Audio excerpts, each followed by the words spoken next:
जय हिंद बच्चों। जैसा कि आप लोगों ने पिछली वीडियो में शिक्षा के प्रकार पढ़ा, आज हम उसी प्रकार में तीसरा प्रकार पढ़ते हैं। दूरस्थ शिक्षा के जो प्रकार है वो दूरस्थ शिक्षा है। दूरस्थ शिक्षा का मतलब होता है दूर से दी जाने वाली शिक्षा। इस शिक्षा में प्राप्त करने वाले विद्यार्थी या शिक्षार्थी और शिक्षा प्रदान करने वाले शिक्षक जो होते हैं एक दूसरे को दूर से ही शिक्षा प्रदान करते हैं।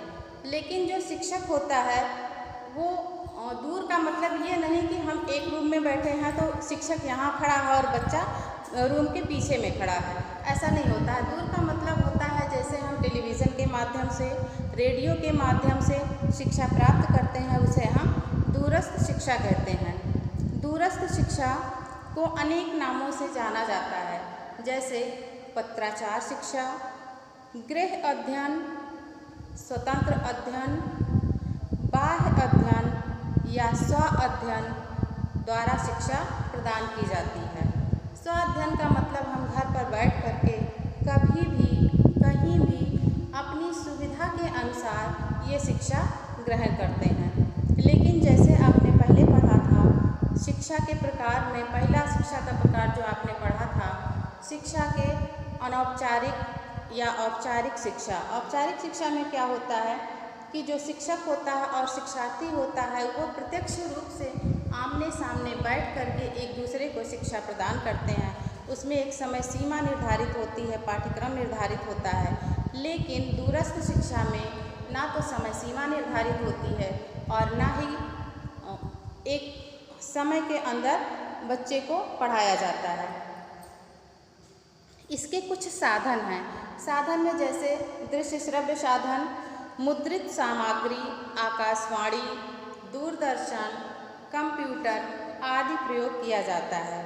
इसमें आमने सामने का संपर्क करने के लिए कार्यक्रम आयोजित किया जाता है। जैसे पहले होता था, पहले के ज़माने में हम लोग जानते हैं कि पहले ना तो कंप्यूटर होता था और ना ही मोबाइल फ़ोन होता था। पहले हम लोग जब एक दूसरे से संपर्क करना चाहते थे तो उस टाइम पे हम लोग चिट्ठी देते थे। चिट्ठी आप जानते हैं जिसे हम पत्र कहते हैं।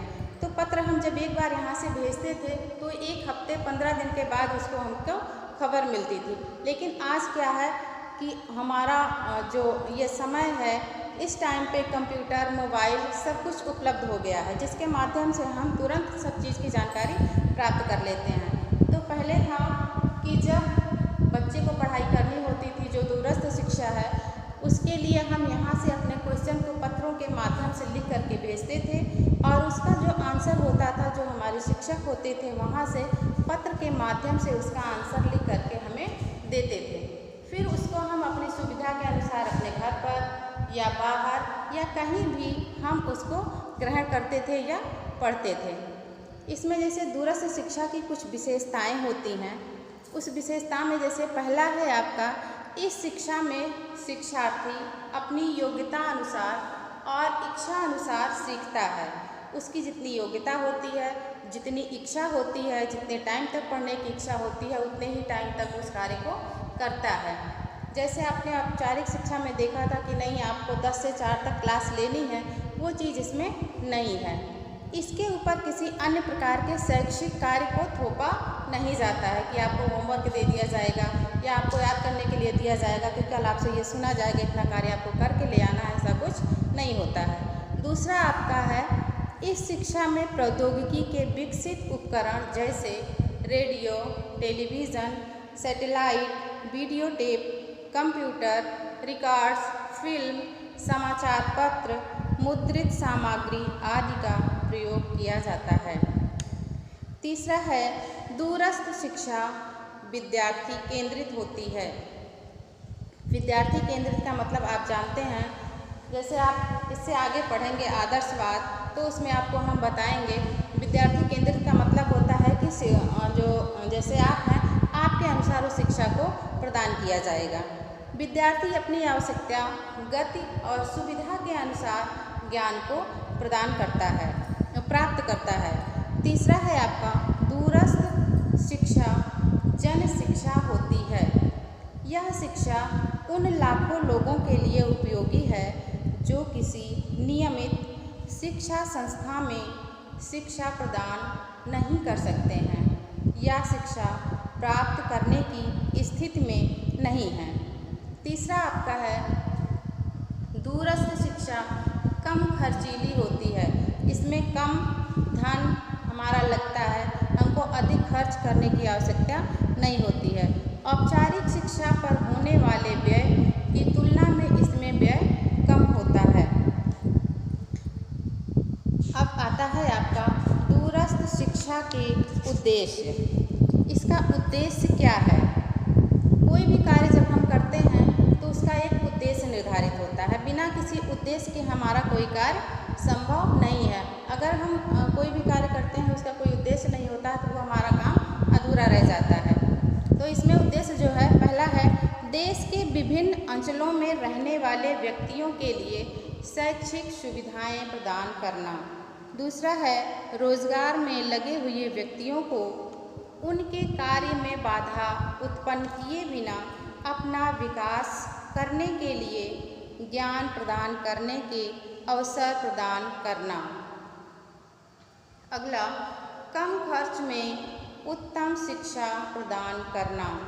अगला है आर्थिक और सामाजिक रूप से पिछड़े व्यक्तियों को शैक्षिक सुविधाएं प्रदान कर देश में उपयोगी नागरिक बनाने के लिए सहायता प्रदान करना।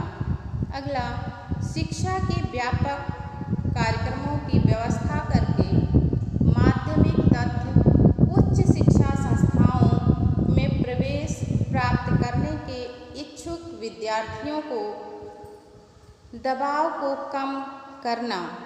अगला, सभी को शिक्षा ग्रहण करने के अवसर प्रदान करके शैक्षिक अवसरों की समानता की प्राप्ति का मार्ग प्रशस्त करना। अब जो शिक्षा के माध्यम हैं, दूरस्थ शिक्षा प्रदान करने के कुछ साधन हैं, हम उनको देख लेते हैं। उसमें जैसे पहला आपका है, अभी पहले भी आपको बताया गया कि पत्राचार कार्यक्रम। दूसरा आता है आपका रेडियो।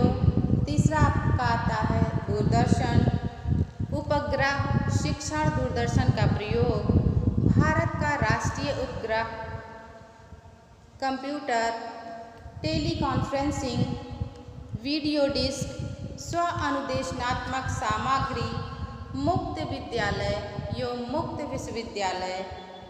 मुक्त विद्यालय और मुक्त विश्वविद्यालय दूरस्थ शिक्षा के प्रमुख साधन हैं। Thank you. आज के लिए बस इतना ही।